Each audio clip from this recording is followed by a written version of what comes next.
The Senate moves forward on two of President Trump's judicial nominations, though one of them, Emil Bove, draws a loud protest from Democrats who walk out of Thursday's Judiciary Committee meeting, demanding more inquiries into Bove's record since January 20th as a top official in President Trump's Justice Department.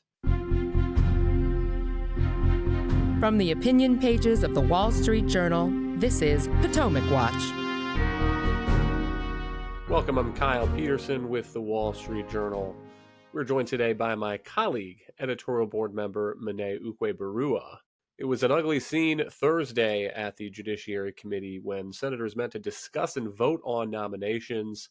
Emil Bove's nomination to the Third Circuit Court of Appeals, a lifetime judicial appointment, was reported favorably to the Senate floor, but only after that walkout by Democrats. Listen to this. This is New Jersey Democrat Cory Booker tangling with the chairman of the Judiciary Committee, Chuck Grassley, telling him he's out of order.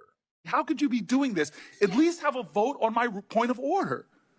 Sir, with all appeals to your decency, with all appeals to your integrity, with all appeals to past jurisdiction and past precedent, why are you doing this?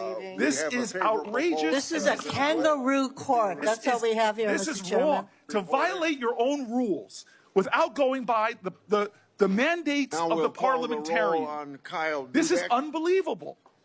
There's a way to do this. If you want to force this through, if you want to ram this through, there's a way to do it in accordance to the rules as spelled out by the parliamentarian. Mene, not the usual scene in the Senate, an institution that prides itself on respect and decorum. On the other hand, everybody knows that this is on C-SPAN, that this is going to go viral. That has been a dynamic in these congressional hearing rooms for a long time now. What do you make of this walkout, and what is it that is so controversial about this nomination for Emil Bove to a judicial appointment for the Third Circuit? Sure. Well, I don't think that I'll ever find myself endorsing Cory Booker's histrionics. I think that a lot of listeners will remember him for his Spartacus comments during the Brett Kavanaugh confirmation hearings, for his record-breaking speech in the Senate recently criticizing President Trump's immigration policies and other things, most of which were meant to put Cory Booker in the spotlight and lacked a lot of substantive depth. And so I think the idea of having a walkout to put a spectacle on the affair is an expected Democratic tactic, as you mentioned, and that isn't what listeners should be paying attention to. But I do think that there is a substantive critique that Democratic senators were making of Emil Bove and of, frankly, the Republican senators and the way that they handled that confirmation process for this judicial appointee, because he does have a very controversial background that should be concerning to the public. I think that a lot of the Democrats in the hearing raised questions about Bove's past actions, particularly in his work at the Justice Department during the course of the Trump administration so far. He particularly became controversial for actions that he did regarding the indictment of Eric Adams and how the prosecution of Mayor Adams in New York City was going to go forward. Also for the ways that he essentially implied that certain judicial reactions to Trump administration immigration policy could potentially be disregarded.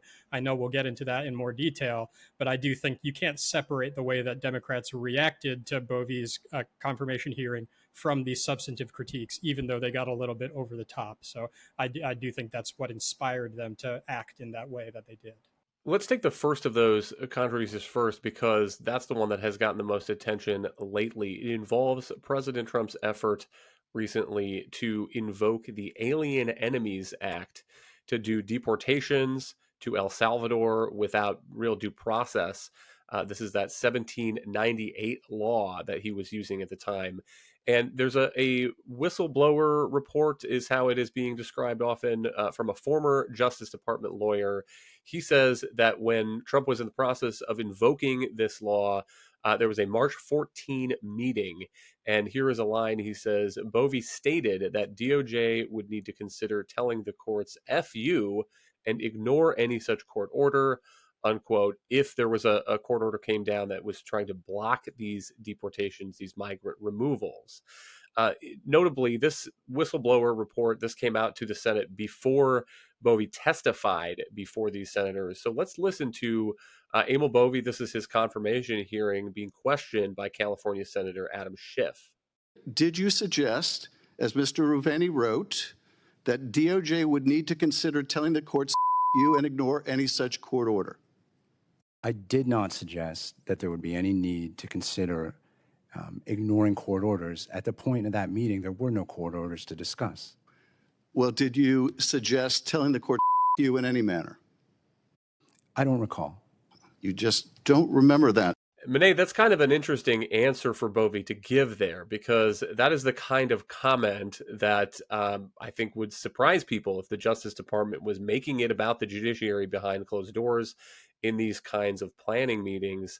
And it is also the kind of language that you would imagine a top Justice Department official would remember. Either I said that, yes, or I didn't say that. And we're not talking about something 5 years ago. This is a meeting that allegedly happened in March. Without a doubt. I think that he knows the stakes in this confirmation hearing, and he's also under oath, of course, being sworn in this testimony before the U.S. Senate, and so he's being very careful. Obviously, if there was no basis for that testimony from a former colleague of his that he had said they might have to tell the courts to F off if it was completely fabricated, he would have had no problem, most likely, saying this is not true, this is a false allegation. The fact that he said, I don't recall, for something that happened fairly recently, this is within the past few months, and something that regarded an important matter that he was working on, I think clearly implies that he was sidestepping the question, not wanting to say that it was true, but not wanting to deny it and potentially perjure himself. And I think that it's interesting because this is the sort of policy where the Trump administration, if the courts did intervene and say that they were in violation of the law because of their decision to deport under the Alien Enemies Act, that was a controversial legal theory that they were advancing. The idea that that archaic bill essentially gave them the authority to make these sorts of deportations because there was essentially an invasion, they claimed, taking part with these sorts of immigrants.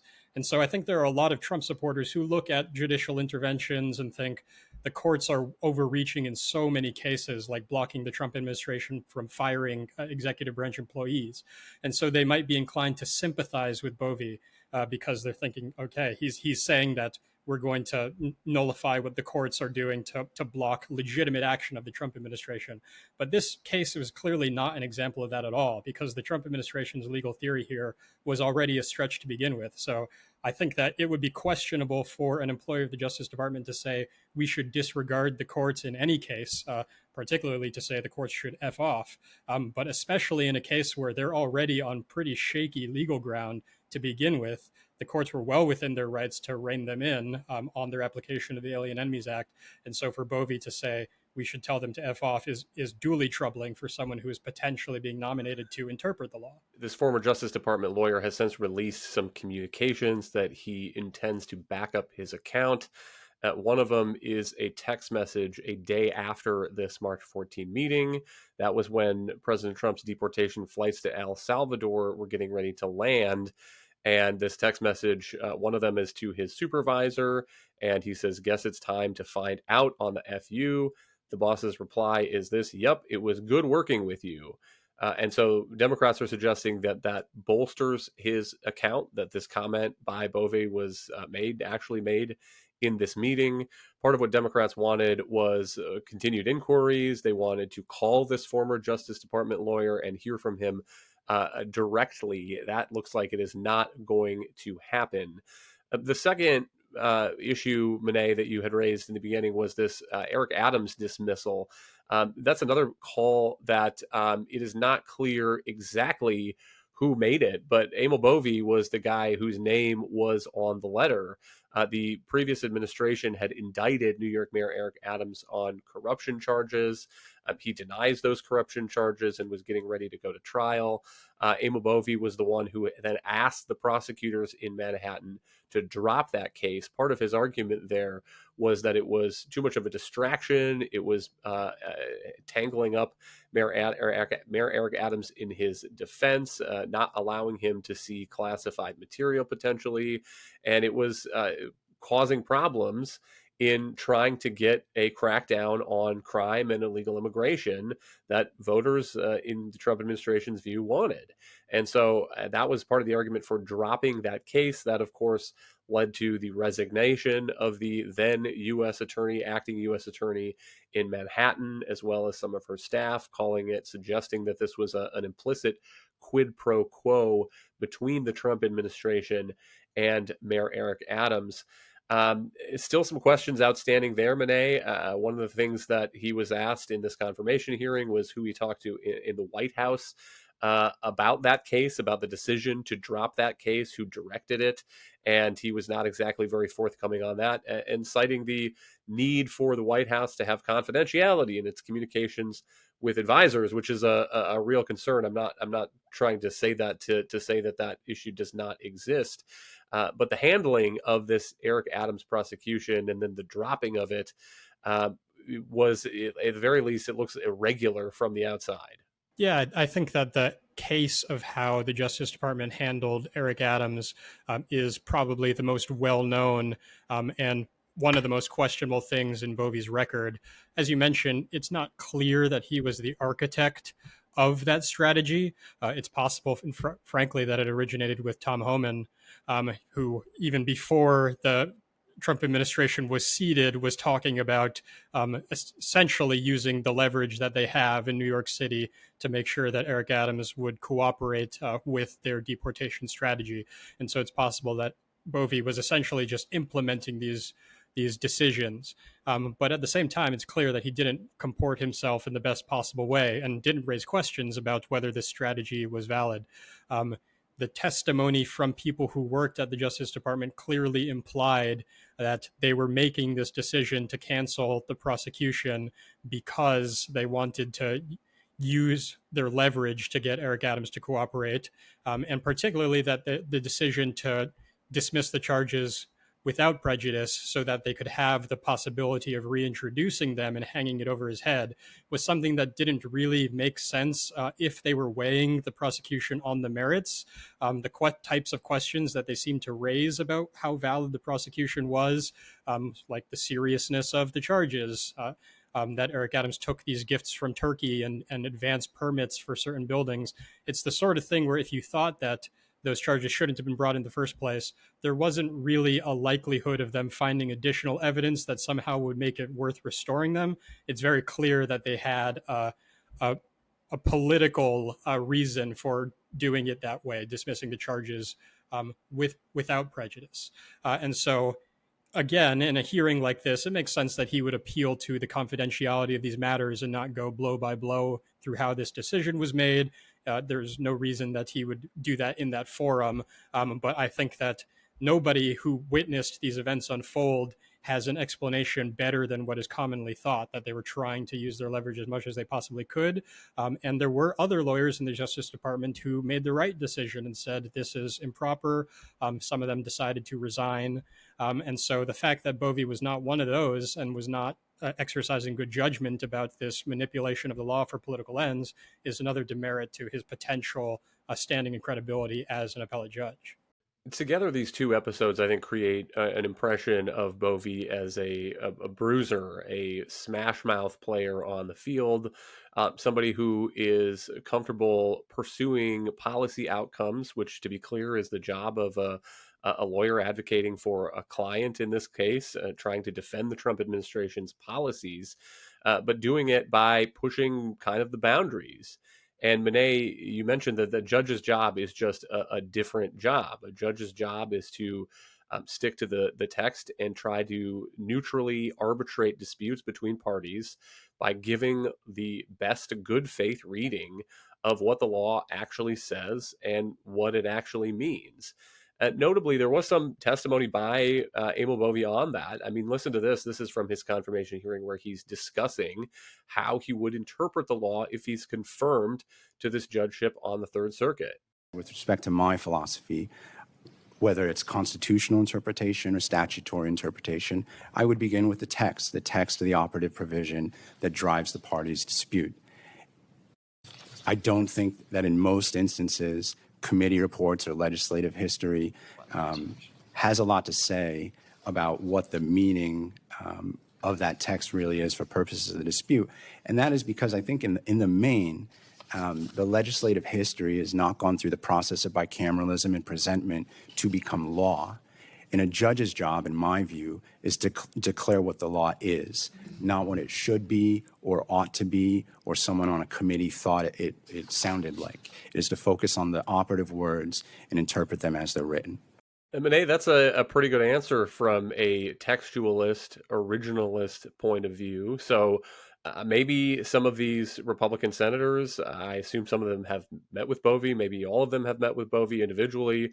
Maybe they've become convinced that he knows the difference. He knows what a judge's job is, and he knows the difference between being a zealous advocate on behalf of a client and being the person in the robe who is supposed to tell each party, supposed to tell both parties what the actual law is and pick who's the winner or the loser of the case. And by the way, one more thought I would add is there's something about life tenure for federal judges that can allow people to rise to the occasion. If he's confirmed to this seat, Judge Bove then at that point will have a long time to convince his skeptics that he is capable of being a fair judge.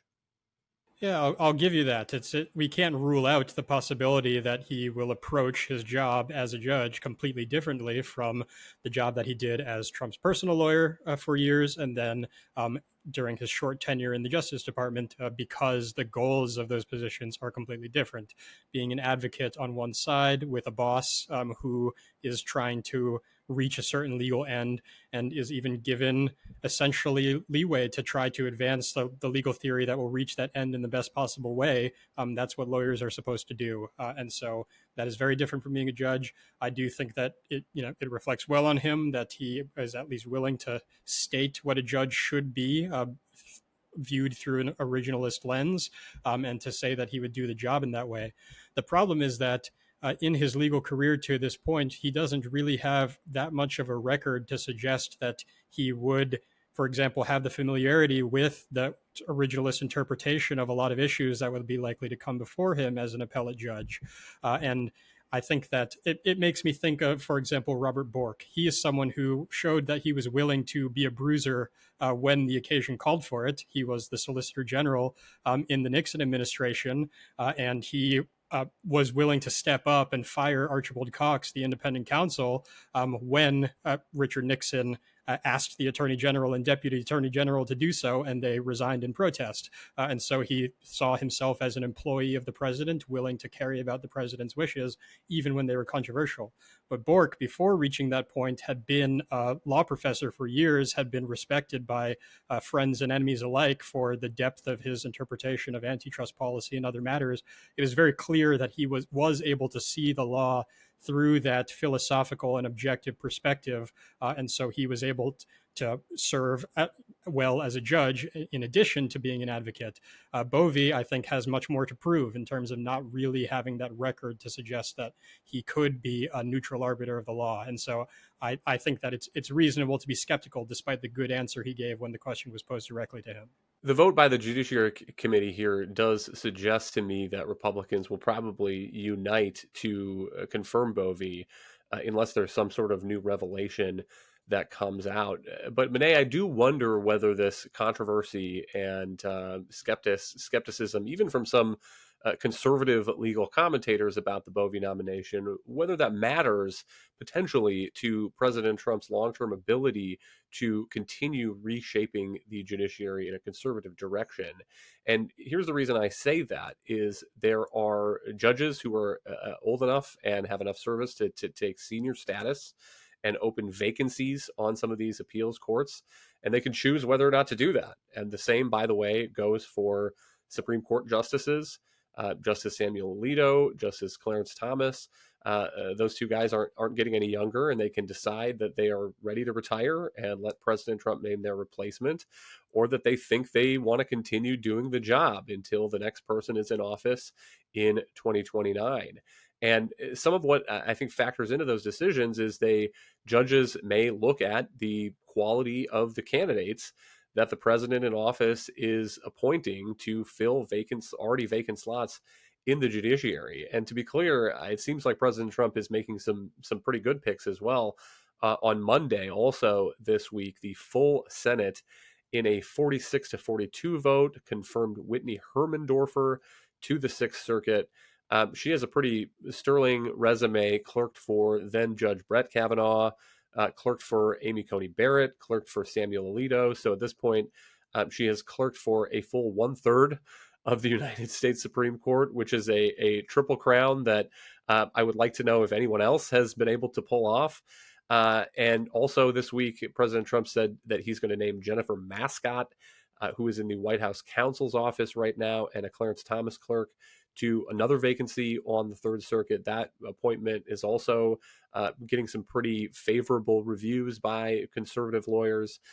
So there are other picks from President Trump that I think would provide some comfort to these federal judges and justices if they are thinking about who would replace me in this job if I decided to retire now. Who would President Trump pick? On the other hand, I think Bove is someone who might give a few of them pause. Yeah, I think that the Trump administration has shown a kind of split personality with a lot of these appointments. And it just seems like a roll of the dice whenever a vacancy comes up and the president has to nominate someone.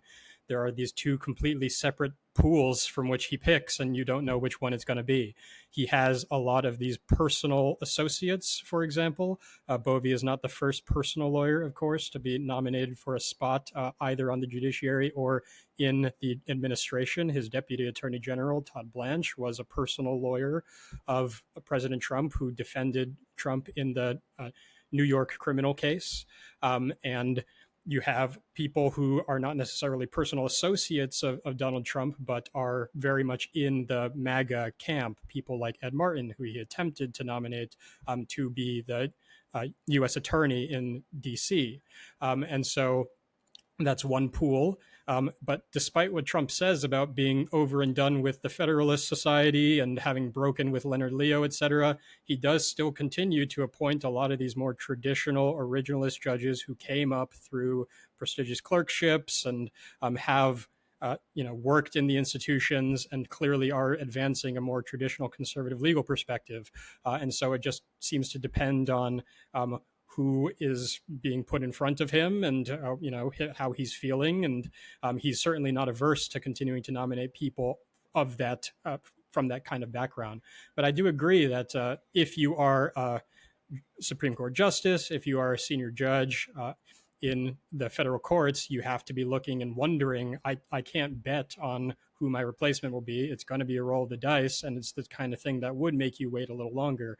I think that it's worth pointing out that Samuel Alito, who is getting a little bit older, came from the Third Circuit Court of Appeals. He's a New Jersey native, and he probably is particularly concerned with what goes on with that court. And so to see Trump within the span of a couple of weeks nominate Emil Bove, who I would strongly doubt Alito would have a favorable opinion of, and then Jennifer Mascott, who does seem to come from the traditional conservative originalist wing of the party, it would the kind of thing that would make him uneasy, and he would have to really think about, and am I going to time my retirement for this term, or am I going to try to wait out a little longer?